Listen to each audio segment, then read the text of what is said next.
Espírito, o segredo da vitória cristã. Por que eu fiquei feliz? Porque a gente tem falado sobre o Espírito Santo, né? Nós falamos nas 2 quartas-feiras passadas acerca do Espírito Santo. Falamos acerca de conhecê-lo, de saber quem ele é, a sua essência. E na quarta passada nós falamos do batismo, especificamente dessa promessa com o Espírito Santo. E hoje nós vamos falar da vida no Espírito Santo. Ou seja, obrigado, mano. Ou seja, precisamos entender, queridos, né, que há segredos, vamos colocar nesses termos, né? Segredos dos quais a gente precisa tomar para as nossas vidas, se queremos ser bem-sucedidos, se queremos ter vitórias em algumas coisas que a gente faz, decisões que tomamos, e a gente então entende que nada melhor do que a palavra de Deus para nos esclarecer como ter uma vida vitoriosa. Amém, amados? Hoje o dia para mim foi bastante corrido, né? Mas graças a Deus estou tranquilo, estou bem, né? Por que corrido? Porque hoje estava pregando lá no Bandeirante, preguei de manhã, saí de lá, fui pregar lá na casa do Ulisses, né? Que ainda não chegou, talvez ele ainda chegue ainda, porque ele fez uma chamada para todas as pessoas que já trabalharam com ele, né? Fez uma comunhão para que pudesse falar de Jesus para essa galera aí, para mais de 100 pessoas, lá entre família, muita gente lá, e ele me convidou para eu pregar lá, dar uma palavra. Então eu fui para lá, e quando eu estou, né, a caminho, saindo da igreja do Bandeirante, eu recebo um telefonema: César, seu neto ganhou a partida de futebol e ele foi para a final. Meu neto está participando de um campeonato de futsal lá no Guará, e ele foi para a final, e eu não pude de manhã, né? Ele está jogando desde ontem, jogaram várias partidas, e hoje pela manhã, e eu falei: agora lascou você, nega do doce, porque agora eu tenho que ir, não é verdade? E eu falei com o Ulisses, fizemos um remanejo lá no horário, e deu para pregar lá no Ulisses, né? Ainda deu para comer um pouquinho da feijoada. Fui o primeiro a comer feijoada, porque eu ia sair, o resto ficou lá. E fui assistir o jogo do meu neto, cheguei a tempo, e com muita alegria eu quero dizer que meu neto foi campeão.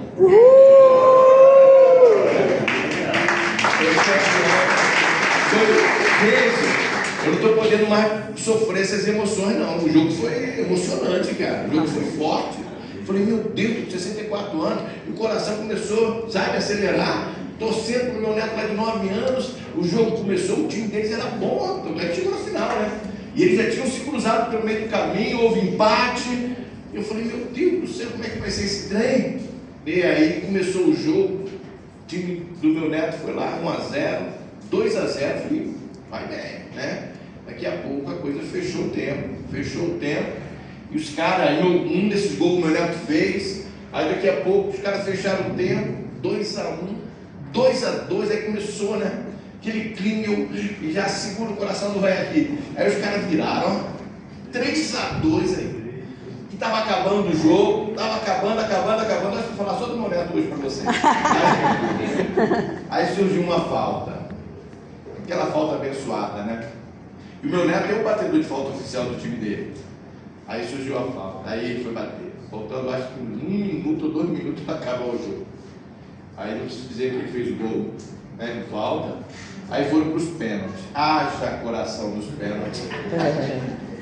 E fizeram. Aí os primeiros 3 todo mundo fez. Aí o 4 todo mundo fez, o 5 todo mundo fez, o 6º todo mundo fez. Aí no 7º pênalti eles perderam.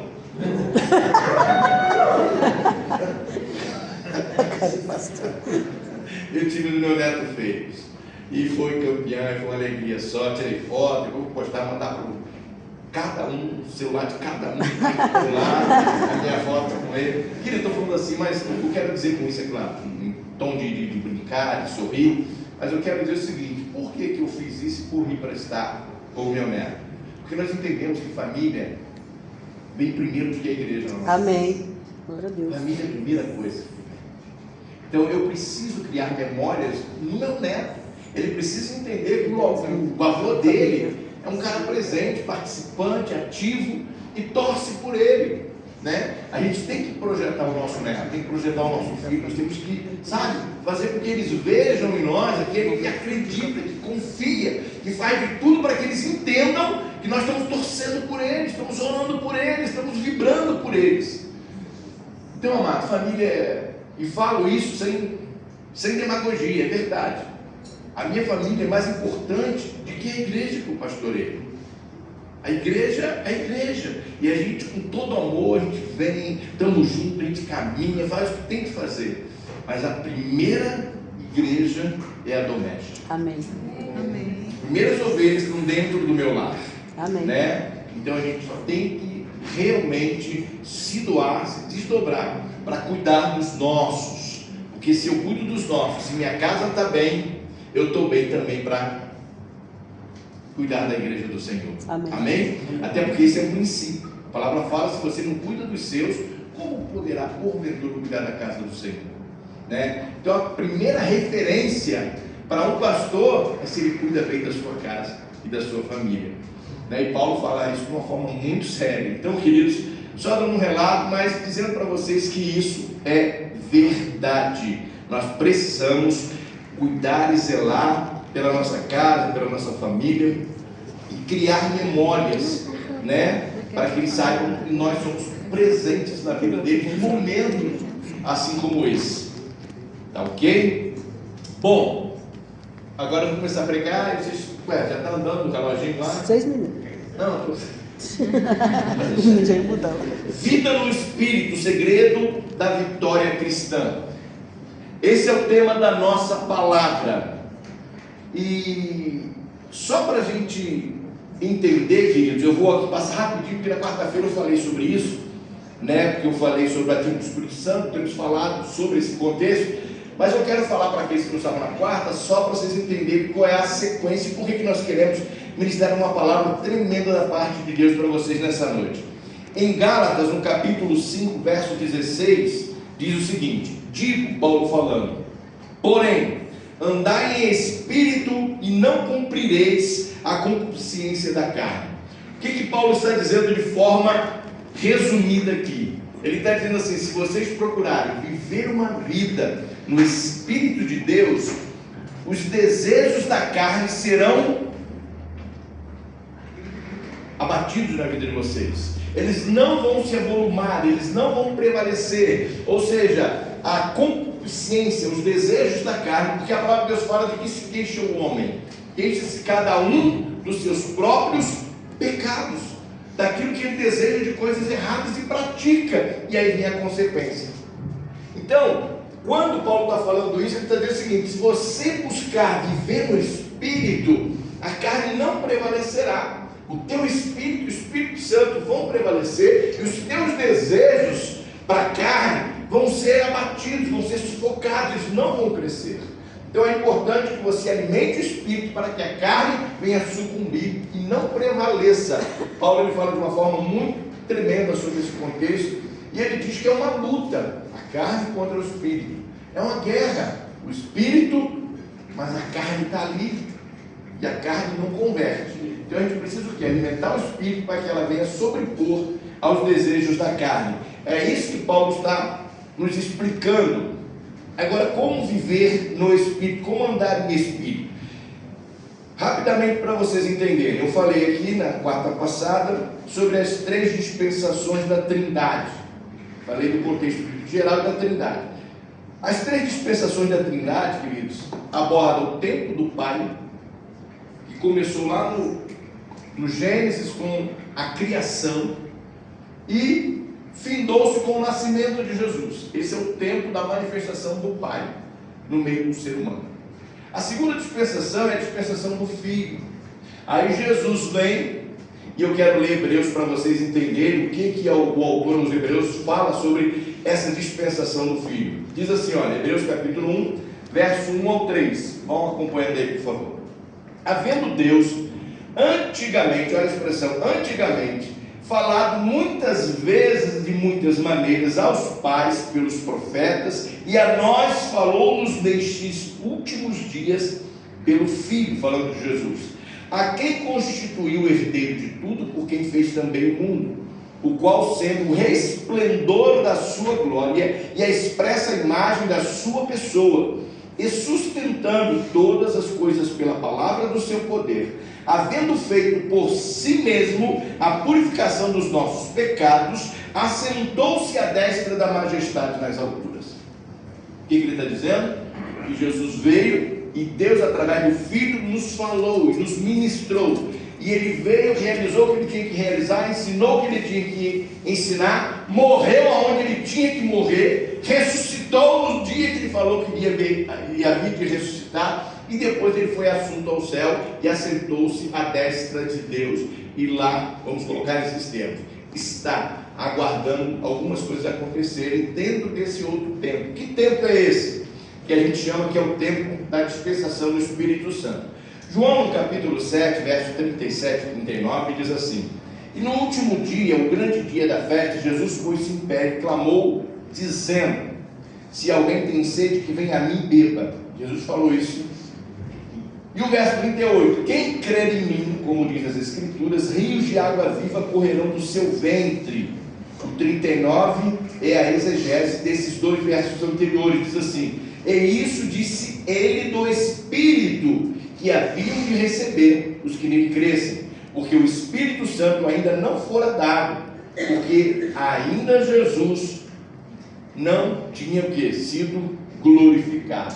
O que ele está dizendo? Ele está dizendo que o Espírito Santo ainda não havia sido dado, porque Jesus ainda estava no nosso meio, mas ele já falava que isso iria acontecer.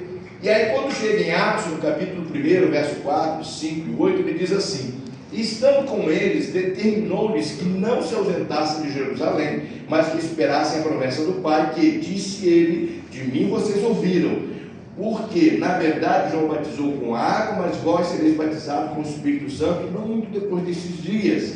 E o verso 8: mas recebereis a virtude do Espírito Santo que há de vir sobre vós, e sereis testemunhas tanto em Jerusalém como em toda a Judéia, Samaria, até os confins da terra.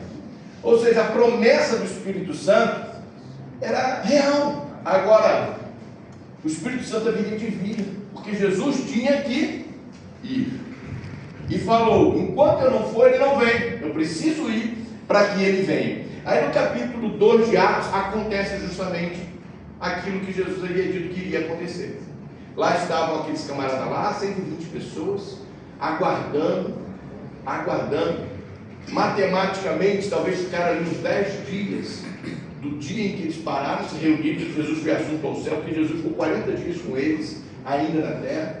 Depois foi embora, e eles ficaram mais esperando durante 10 dias, mais ou menos, até que eles viessem receber a descida do Espírito Santo. E isso acontece. E quando acontece, a manifestação é clara, por meio de línguas, né, foram vistas por eles línguas como repartidas de fogo, enfim, muita coisa aconteceu no meu caso, onde eu quero me deter. Mas eu quero dizer o seguinte: a partir do capítulo 2 de Atos, nós entramos na era do Espírito Santo, na dispensação do Espírito Santo. Então, crente do Senhor Jesus, igreja do Senhor, não podemos viver sem o Espírito Santo. O Espírito Santo é o agente da Trindade, conforme nós já aprendemos, da terceira pessoa da Trindade, que foi liberado para estar nessa dispensação conosco, para nos guiar, nos revelar toda a verdade, que nos dá poder, que nos capacita, que está comigo agora aqui para eu poder estar pregando para vocês, aquele que nos revela a sua vontade, é aquele que nos dá força diante das circunstâncias difíceis, daqueles que nos faz cantar quando não queremos cantar e queremos é chorar, daquele que nos faz adorar quando não queremos adorar e queremos é nos calar. É Ele quem faz com que sejamos capazes, né, de superar situações adversas da nossa vida. É o Espírito Santo. Se você parar para analisar Paulo orando e cantando lá na prisão, depois de ter apanhado, todo ensanguentado, é ilógico uma coisa dessa, não tem sentido, é irracional. Não cabe na nossa mente. Mas por que ele fez isso? Porque ele conseguia orar e adorar, mesmo depois de ter apanhado, todo arrebentado na prisão. Porque o Espírito Santo nos capacita para isso. A palavra de Deus fala que o Espírito Santo é o poder de Deus nas nossas vidas. Poder para quê? Para poder. Porque sem o Espírito Santo você não pode. Só pode se o poder que faz poder estiver sobre você. Se é que você me entendeu. Entendeu? Amém. E esse poder é o que diz Paulo lá em Filipenses 4,13. Posso todas as coisas em que lhe fortalece. É esse o poder. Porque em nós mesmos não tem como. Amém, Anderson? Concorda comigo? Esse é o poder de Deus, que nos faz ir além daquilo que a gente imagina. Não tem como, eu não suportaria, não dou conta. Mas o Espírito Santo te capacita e fala assim: caramba, passei na prova, passei na luta, rompi, estou do outro lado. Como foi isso? Não sei. É o agir do Espírito Santo que nos capacita, queridos, para isso. Amém? Então nós estamos vivendo nessa dispensação. Por esse motivo, sem o Espírito Santo não tem como. Mas uma vida no Espírito nos dá uma vitória diante de todos os desafios que nós enfrentamos, queridos. O problema é quando você deixa o Espírito e quer confiar no seu próprio braço. Quando você deixa o Espírito para confiar na sua própria capacidade. A palavra nos ensina em Jeremias, eu acho que é o capítulo 17, se não me falha a memória, aonde ele diz que maldito é o homem que confia no homem, na força do seu braço, na sua capacidade. Bendito é o homem que confia no Senhor. Será como a árvore plantada em ribeiros, e ele vai declarando ali tudo que acontece na vida desse que confia no Senhor. Então, confiar em Deus, queridos, é procurar viver uma vida no Espírito. Por isso o apóstolo Paulo disse isso: andai no Espírito, vocês vão conseguir ser mais do que vencedores.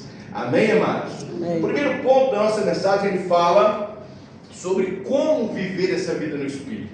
Tá, pastor, e aí? Beleza, como é que eu posso fazer isso? Então eu quero falar para vocês sobre o aspecto daquilo que nós entendemos que é necessário para que você alimente essa comunhão, esse seu relacionamento com Deus, e possa ter essa vida no Espírito Santo de Deus. E a primeira coisa que nós entendemos que o crente precisa, para manter isso, essa chama acesa dentro dele, é com relação à adoração e oração. Adoração e oração é a conexão viva com Deus. O verdadeiro cristão, aquele que está em espírito, queridos, ele é um verdadeiro adorador. Ele ora, ele tem isso como um estilo de vida. Então ele faz isso de forma tranquila. Adoração não é apenas cantar, é viver para agradar a Deus, exaltá-lo e reconhecer a sua grandeza. A oração é parte inseparável disso, pois é na conversa com o Senhor que o nosso espírito se alinha ao dele. Jesus nos ensinou que o Pai procura verdadeiros adoradores. Em João, no capítulo 4, versos 23 a 24, diz justamente isso: mas a hora vem, e agora é, em que os verdadeiros adoradores adorarão o Pai em espírito e em verdade, porque o Pai procura a tais que assim o adorem. Deus é espírito, importa que os que o adorem em espírito e em verdade. O que Jesus está querendo dizer? Isso que ele está conversando com essa mulher aqui. Ele está querendo dizer: olha, não é no templo do núcleo da fé lá do Gama, nem do Bandeirante, que é suntuoso, mais bonitão, não é no monte, me perdoe aí, eu já subi muito monte, falo me perdoe, é porque tem muita gente que às vezes acha que o monte é santo, ou subir no Monte Santo. Que Monte Santo? Não existe Monte Santo, Se há alguém que é santo, eu digo que é você. Seja santo porque eu sou santo. Nós somos santos no sentido da linguagem de sermos separados para viver uma vida que expressa a glória de Deus.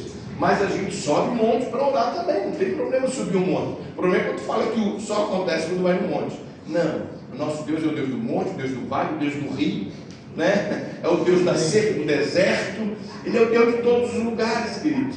E é isso que Jesus está falando para essa mulher, porque ela falou: nós temos um monte, o Gerizim, nós temos as nossas sinagogas, e nós adoramos. Ela falou: não, calma, para, você não entendeu nada, não é lá e nem em Jerusalém. É aonde? É aonde você quiser adorar, porque Ele é Espírito. Ele não se faz presente corporalmente em lugar nenhum. Nós já aprendemos isso daqui. Aonde é que o Espírito Santo de Deus habita? Em nós. Então, onde você quiser adorar, fique à vontade. Fique à vontade. Mas no núcleo da fé do Gama também é um lugar de adoração? Sim, porque a gente se reúne aqui e a gente adora. Amém? Onde o povo de Deus se reúne também é um lugar de adoração. Mas por quê? Por causa do lugar? Não. Porque a igreja está ali. Nós estamos ali. Então nós adoramos aonde nós estivermos. Amém, queridos? Amém.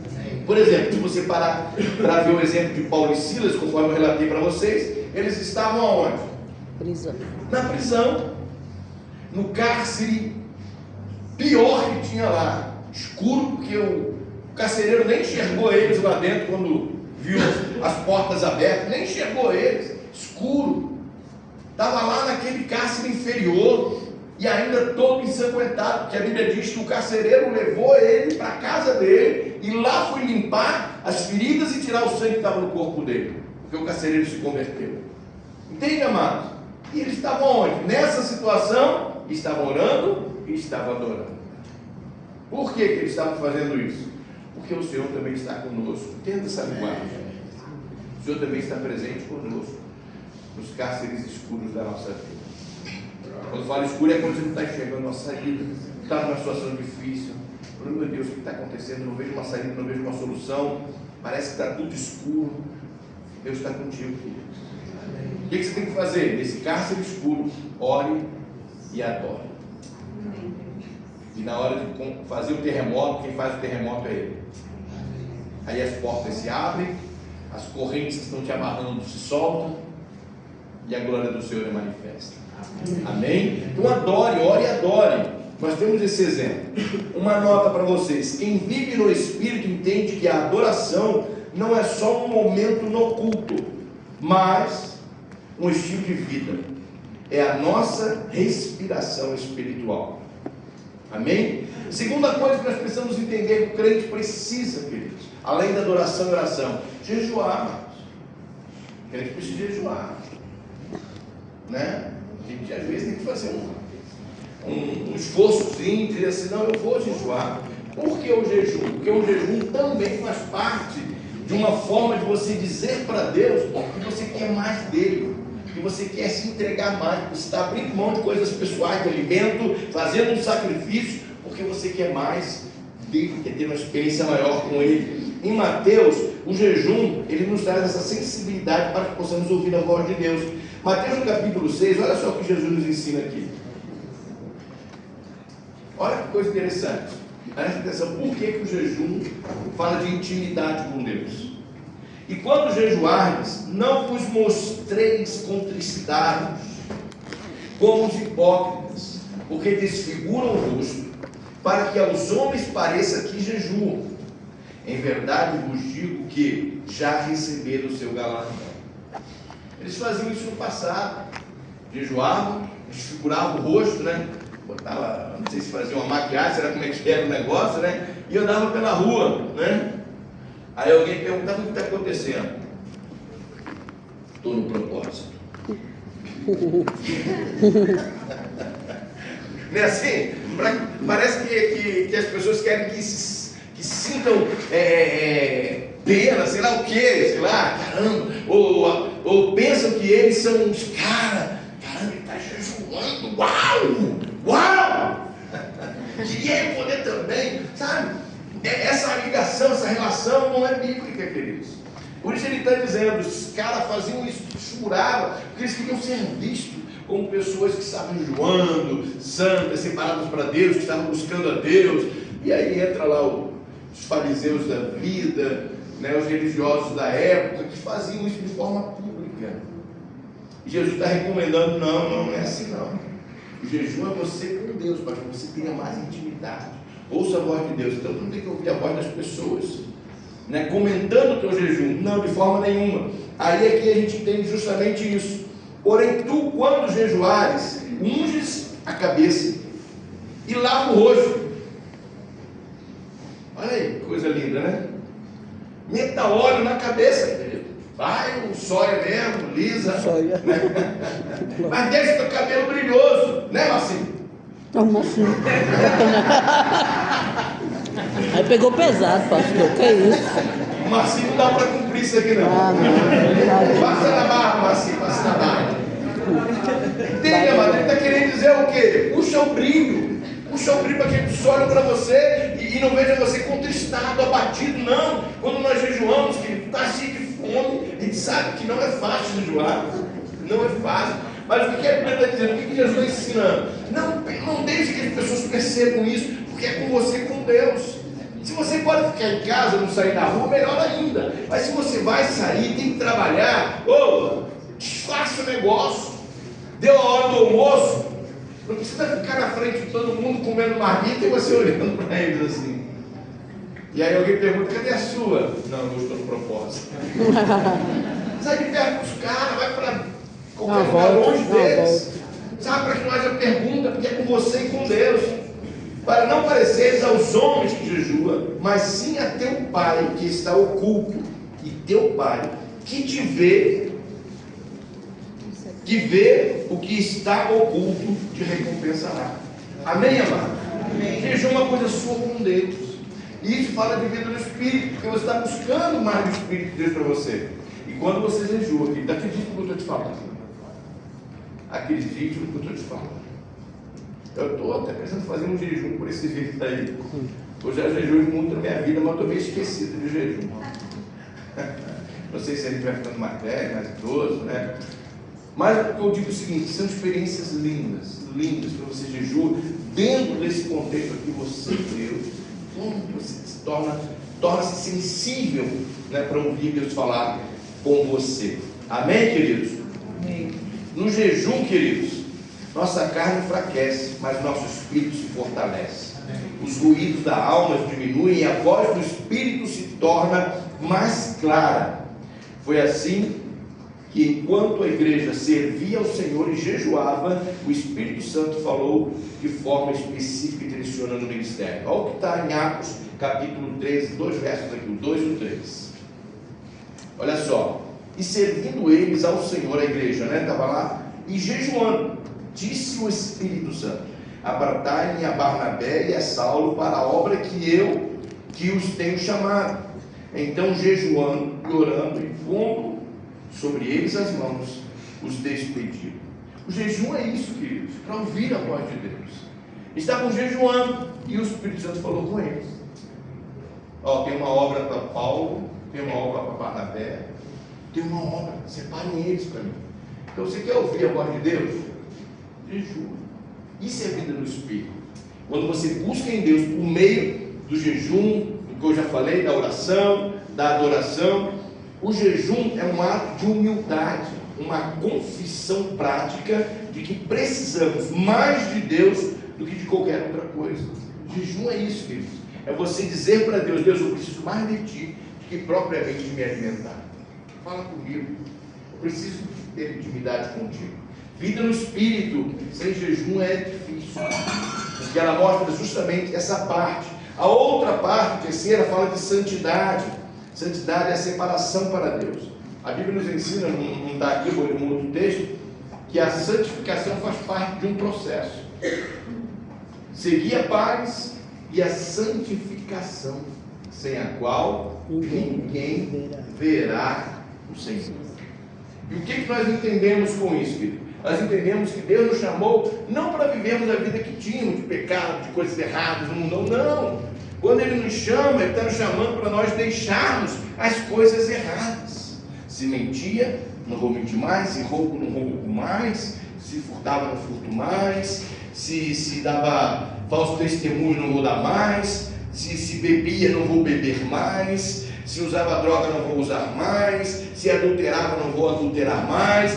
É isso, é separar todas as coisas que te levam a uma vida distante de Deus, eliminando-as para que você possa viver uma vida que te aproxime de Deus. Essa é a verdade, amados. Então, nós precisamos entender que santidade é uma vida de separação. Eu não sei se vocês sabem, mas a palavra de Deus fala que todas as coisas, todas elas, estou falando de peças, objetos, que eram para ser colocadas no templo, elas eram consagradas a Deus. Inclusive teve reis na história que teve problemas porque fizeram esses objetos, foram santificados para Deus e usaram de forma, e aí Deus os puniu por causa disso, porque até os objetos eram separados para Deus, nada entrava. A gente tem o hábito às vezes aqui, né? Às vezes o músico traz um instrumento que ele comprou e ele pede, pastor, ora aqui e tal, não há problema. Biblicamente não há problema consagrar, santificar qualquer objeto que vai ser para usar para a glória de Deus. Aí você fala assim, beleza, vou ungir, estou vendo aqui violão, guitarra, teclado, né? Estou vendo contrabaixo, estou vendo esse instrumento. Aí vem, pastor, consagra para Deus. Aí a gente consagra. Aí depois o que você faz? Vai tocar lá no... Aí tu pega esse instrumento que consagrou para louvor a Deus e vai para o boteco. E vai cantar. A rocha. A rocha, você cabeçar a rocha. Vai botar a mão na testinha e está lá com o teu instrumento que consagrou para Deus. A palavra de Deus fala que os instrumentos que são consagrados para Deus têm que ficar no santuário. Para se ver, não pode sair dali para qualquer outro lugar. Entende, amado? Tudo que a gente consagra. Então, a minha vida também. Se a minha vida é uma vida consagrada para Deus, eu preciso entender que eu tenho que viver uma vida que glorifique a Deus. Os meus atos, a minha fala, o meu agir, o meu reagir, tudo tem a ver com Deus. Amém, amado? Isso fala de santificação, de separação, aonde eu entendo que eu preciso viver isso. Pedro, no capítulo 1, verso 15, 16. Isso é vida no Espírito, queridos. Mas como é santo aquele que vos chamou, sede vós também santos em toda a vossa maneira de viver. Porquanto escrito está, sede santos, porque eu sou santo. Aí eu tenho dois exemplos aqui de Daniel. Daniel, no capítulo 1, verso 8, diz assim: e Daniel assentou no seu coração não se contaminar com a porção do manjar do rei, nem com o vinho que ele bebia. Portanto, pediu ao chefe dos eunucos que lhe concedesse não se contaminar. Para quem não conhece a história de Daniel, eles foram levados cativos para a Babilônia, menino ainda em torno de 15, 16, 17 anos, por aí que se diz mais ou menos que é o que eles tinham, eles e seus amigos, Sadraque, Mesaque e Abednego, e lá então eles foram separados, porque eles eram de famílias nobres. O texto fala que eles eram de famílias nobres. Então eles foram separados para serem instruídos e preparados para servirem ao rei no âmbito da nobreza. E aí quando eles são separados, e aí o eunuco vai preparar lá toda a dieta daquele povo lá, eles queriam servir aquilo que era servido ao próprio rei. Aí Daniel botou no seu coração e falou assim: não, eu não quero me contaminar. O eunuco ficou assim: não posso fazer isso. Faz um teste, por um período de tantos dias eu vou ficar comendo só legumes, sem comer o manjar do rei. E aí depois você vai ver o resultado. E aí ele fez, ficou comendo lá os legumes dele, não querendo se contaminar. E quando foi ver o resultado daquele tempo separado, ele, Daniel e os outros 3 moços estavam mais belos e mais formosos do que todo o restante das pessoas que tinham levado cativo para servir ao rei. Um menino, como está aí, 17 anos, colocou no seu coração: não vou me contaminar, não vou usar aquilo que me contamina, não quero usar aquilo que é puro e é santo.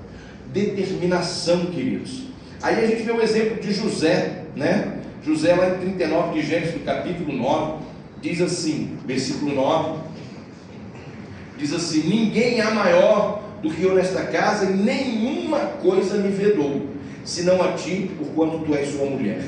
Como, pois, faria eu este tamanho mal e pecaria contra Deus?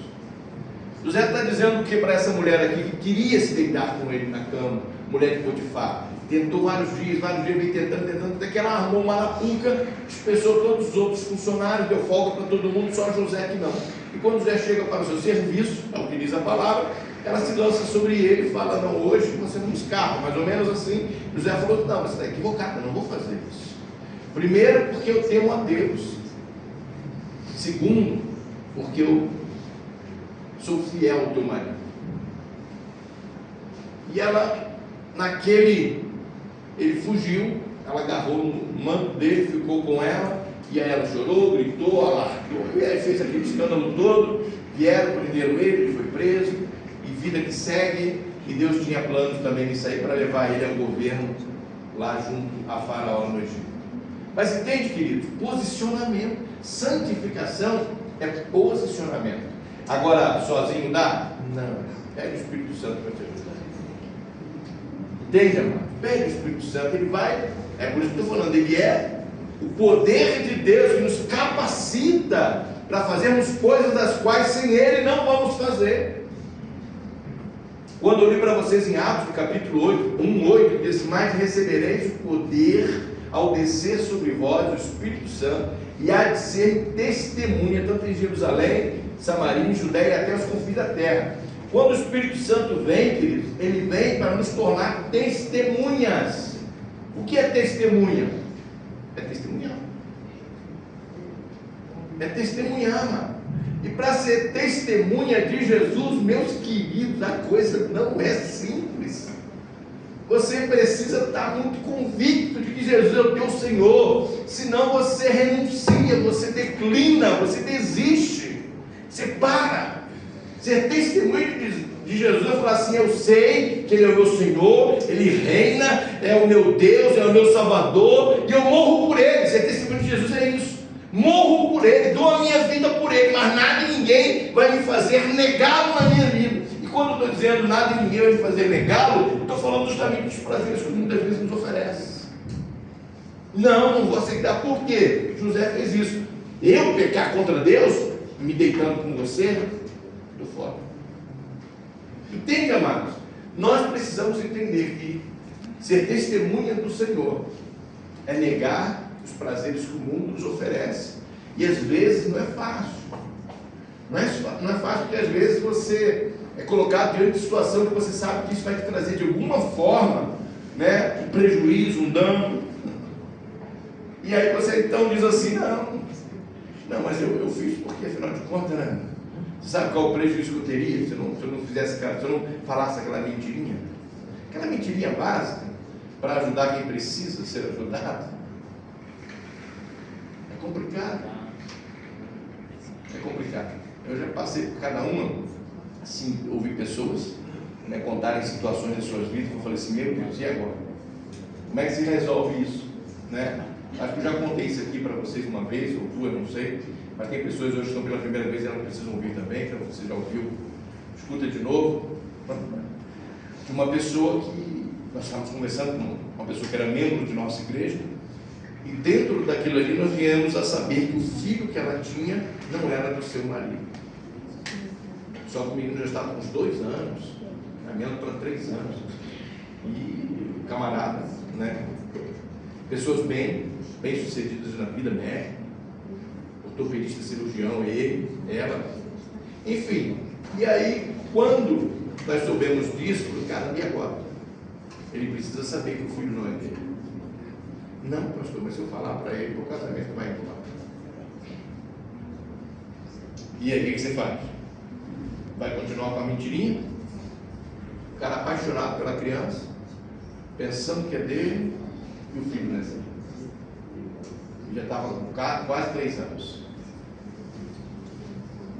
Aí eu falei para essa pessoa assim: não fale agora, nós vamos fazer um propósito de jejum, de oração por você, pela sua família. Deus vai nos ensinar como ajustar esses detalhes. Deus nos deu a direção, e a direção foi: se aproxime dele e ganhe ele. Nós ganhamos ele para Jesus. Amém. Depois que nós ganhamos ele para Jesus, que ele se batizou na igreja, eu falei: agora é hora de você contar para ele. E ela foi contar. No momento ele explodiu. Quando ele soube, teve aquela explosão. A criança com quase 3 anos, ele ia agora. Tipo assim, a casa caiu. Todo esse tempo foi enganado.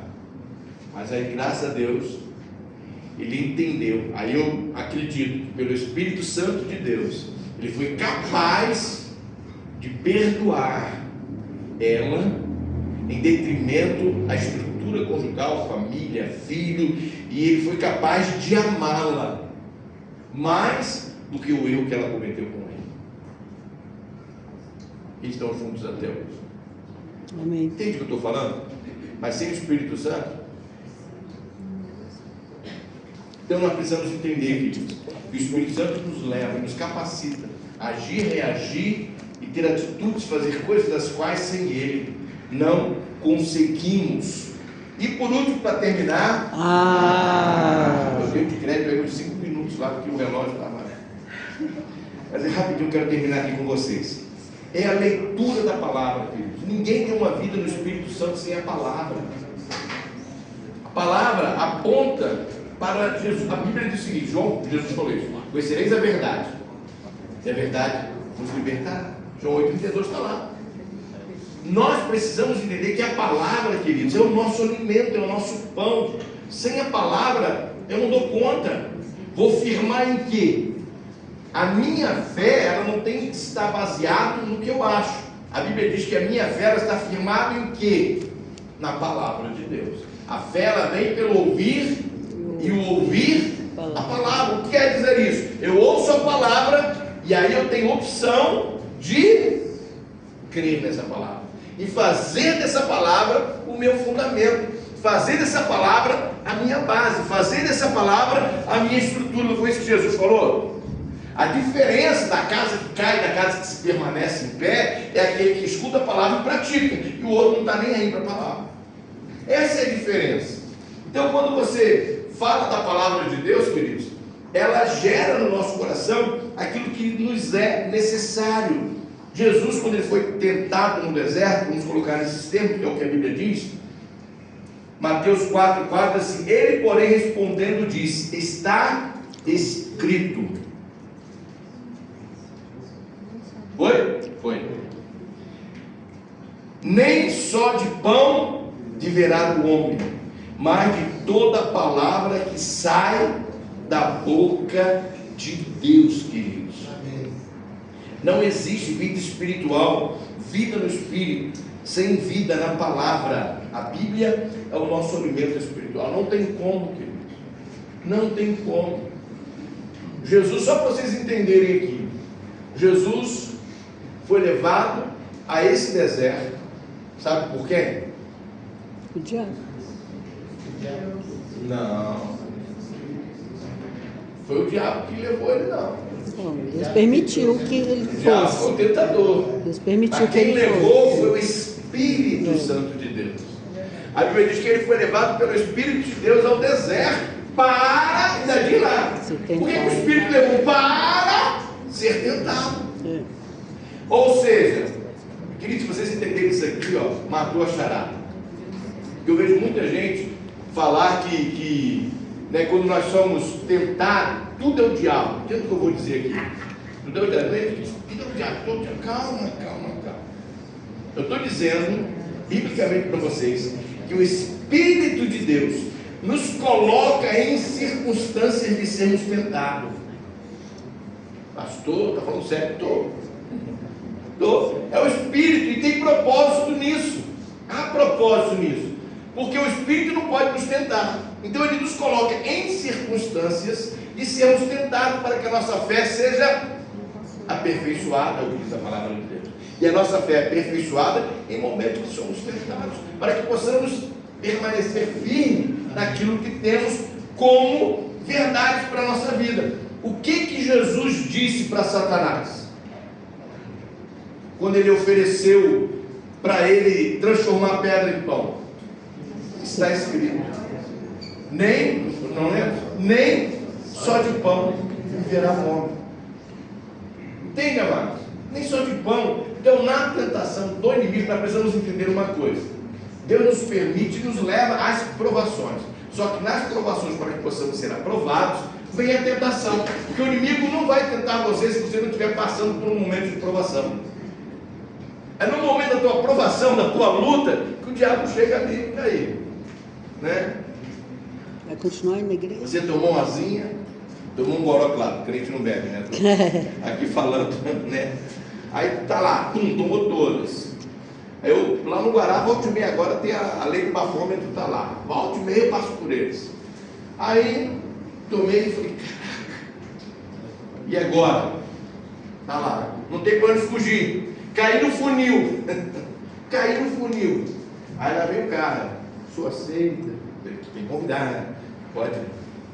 Ele lei não, mas diz que você não é obrigado, né? Construir provas contra ti mesmo. Você não é obrigado, mas vai ter que passar por outros caminhos, né? Aí tá lá a lei da fome. Eu falei, eu bebi. Aí o que eu faço? Seu guarda, poderia conversar contigo em particular? Uma conversa de civil para militar? E vai tentar convencer o cara através de suborno, deixar você ir embora. O que nós estamos dizendo com isso, queridos? Nós estamos dizendo com isso que Deus está permitindo você passar por uma situação que infelizmente você vacilou, deu um mole. E aí você vai, aí tu não paga outra coisa. Tu não paga lá o documento do teu carro, está tudo alterado, está numa blitz. Aí o que você faz? Eu não paguei, vacilei, esqueci. Aí vem uma blitz. Essa blitz é 20 reais, né? É o capeta que montou essa blitz aí, não, querido. Não, Detran. Cadê a Tauana? Aqui, ó. Eu tinha canetado para o Detran. Mas aí o que você faz? Você quer culpar o Deus? Não, filho, você tinha que pagar o teu documento. Você não tinha que ter bebido para não correr do bafômetro agora. Entende, amado? A gente às vezes cria situações e quer botar a culpa no diabo. Cá entre nós, ele já tem muita coisa para fazer, que ele não precisa, né? Não precisa atribuir a ele outras coisas, não. Eu preciso entender que o Espírito do Senhor que habita em mim me capacita, ele me dá poder para eu não ceder às tentações, para eu não ceder os convites que nos aparecem, para eu não me colocar em situações de constrangimento. E toda vez que o cara parece, eu não sei quantas vezes aconteceu isso. Não, sem problema, deixa eu assoprar nesse negócio aí. Assopra sem medo de ser feliz, amados. Entende? Então nós precisamos entender que essas situações acontecem. E nós precisamos saber lidar com elas. Por esse motivo, a palavra é fundamental. Quando a palavra diz para a gente tomar cuidado com certas coisas, porque lá na frente você pode passar por uma situação que você não vigiou aqui atrás.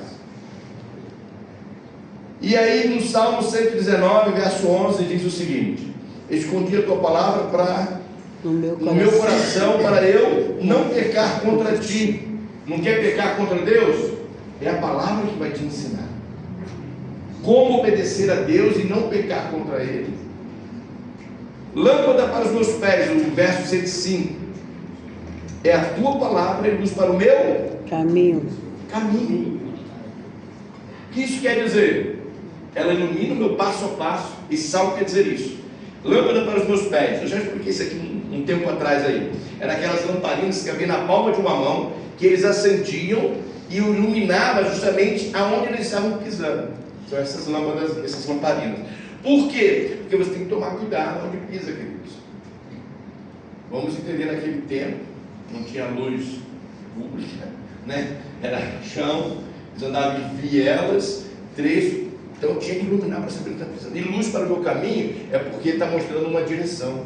Você enxerga lá na frente, mas também está enxergando no seu dia a dia onde você está pisando.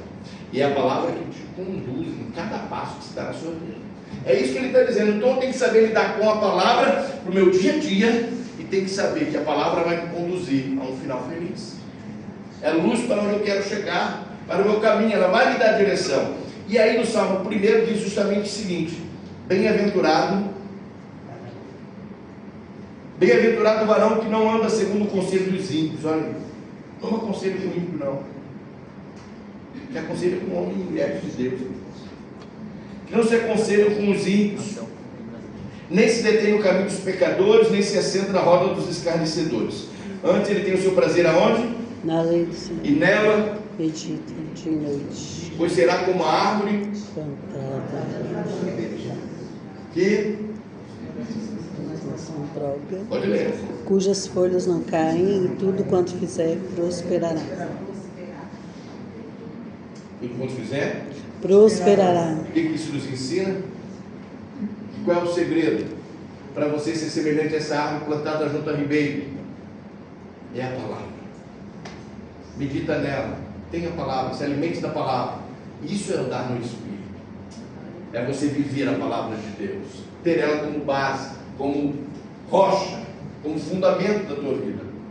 Amém, amados? Amém. A leitura diária da Bíblia enche o coração de fé e prepara o espírito para resistir à mentira, o engano e tudo que o diabo coloca diante de nós. Então, meus amados, a vida no Espírito, qual é o tema da nossa mensagem? É o segredo para uma vida vitoriosa cristã. Não tem como. Pessoal da música, vida no Espírito é uma vida direcionada por Ele. A Bíblia diz que nós somos filhos de Deus, amém? Está cheio de textos que falam isso. Mas existe um texto muito interessante onde Paulo afirma o seguinte: os filhos de Deus são guiados pelo Espírito de Deus. Não basta você falar, eu sou filho de Deus, porque os filhos de Deus são guiados pelo Espírito de Deus. Isso quer dizer o que, queridos? Que tem que haver o que? Alinhamento. Vida no Espírito é isso, é estar alinhado. Vida no Espírito, para que possamos ter uma vida cristã vitoriosa, querido, é estar alinhado com aquilo que Ele está nos direcionando. Com aquilo que Ele está nos direcionando. Nós precisamos entender, a gente usa esse termo, né? E é verdadeiro. Nem tudo que reluz conhece. Então nem tudo que aparenta ser é o que na verdade está aparentando.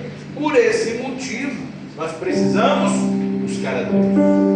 Para que o Espírito realmente nos revele e nos mostre por onde ir, como caminhar, o que fazer nas decisões que precisamos tomar. Agora, uma coisa que eu vou dizer para vocês aqui, sem sombra de dúvida, com relação a erro. Eu já vivi muitas situações dessa natureza.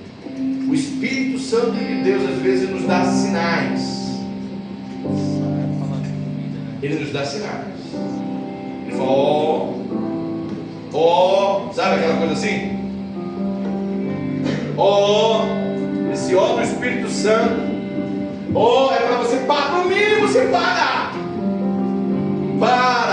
Não continue nessa direção. Porque se ele fala, é mesmo. Mas aí se você fala, dois Brunos ali um do lado do outro, é maravilhoso isso. Dois Júnior, quer dizer, perdão.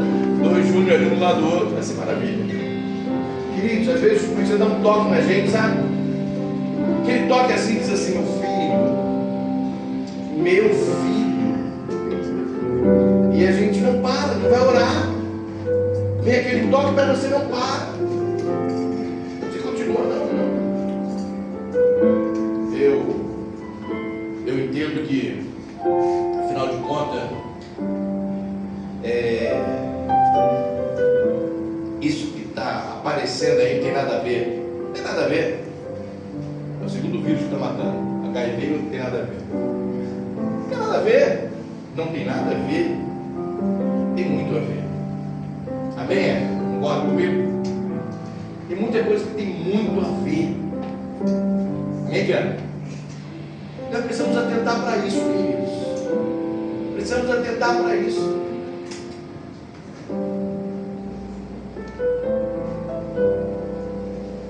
Rapaz, daqui, Adriana e Lúcia. Vou baixar o dedo aqui para saber quem é Adriana e quem é Lúcia. Queridos, amém? Vocês estão entendendo isso, Adriana, Lúcia? Estão entendendo isso? Amém, Sandra? Precisa entender. Concorda comigo, Ale? Concorda? Tem que parar. Deu um sinalzinho. A gente brinca com isso. Mais uma vez vou mexer com a Ana aqui. A gente brinca, mas é verdade. Né? No semáforo existem 3 luminárias lá, né? A verde, a laranja e a vermelha. Aí a gente brinca falando o seguinte: a verde é o quê? Siga. A vermelha é o quê? Para. E a laranja? Acelera porque vai ficar vermelho. É o que não é laranja, não? Hein? É o amarelo? Eu tô meio esquisito também das cores do acelera porque vai ficar vermelho o negócio. Sabe, às vezes é assim, o Espírito Santo dá aquele sinal. Não é para tu acelerar, é para tu parar. Freia, meu amado. Freia. E aí quando ficar vermelho, o Espírito Santo fala, vermelhou, para. Daqui a pouco ele verdejou, é isso, sei lá. Aí siga. É assim que o Espírito Santo Deus nos ensina. Então, em nome de Jesus, Mais uma vez eu digo, uma vida cristã vitoriosa tem que ser uma vida no Espírito. Tem que ser uma vida guiada pelo Espírito. Por isso, nós vivemos na dispensação do Espírito Santo. Passou do Pai, passou do Filho, o Espírito veio, não nos deixou órfãos, diz a palavra de Deus, habita em nós e Ele nos revelará e nos conduzirá toda a verdade. Foi para isso que Ele veio. Então nós temos um guia que faz parte da Trindade, temos um guia que fala, que chora, que intercede por nós, que nos protege, que nos dá poder para fazermos coisas das quais Ele não fazemos. Então não tem por que dar errado, querido. Tua vida é para dar certo. Em nome de Jesus. Amém? A vida do cristão é para dar certo. A vida do cristão é uma vida vitoriosa. Por isso ninguém consegue parar a igreja do Senhor. Passa ano, passa décadas, passa séculos, passa milênio, e a igreja continua, porque a fonte de poder da igreja para que ela não pereça e não morra é o Espírito Santo. É Ele que nos faz atravessar situações, circunstâncias, e por isso estamos aqui, irmão. Por isso não podemos viver sem Ele. Não podemos viver sem Ele. Em nome de Jesus. Entendeu essa palavra? Amém. Nós queremos orar por você então. Amém. Vamos adorar o Senhor? Vamos colocar em pé. Só um minutinho.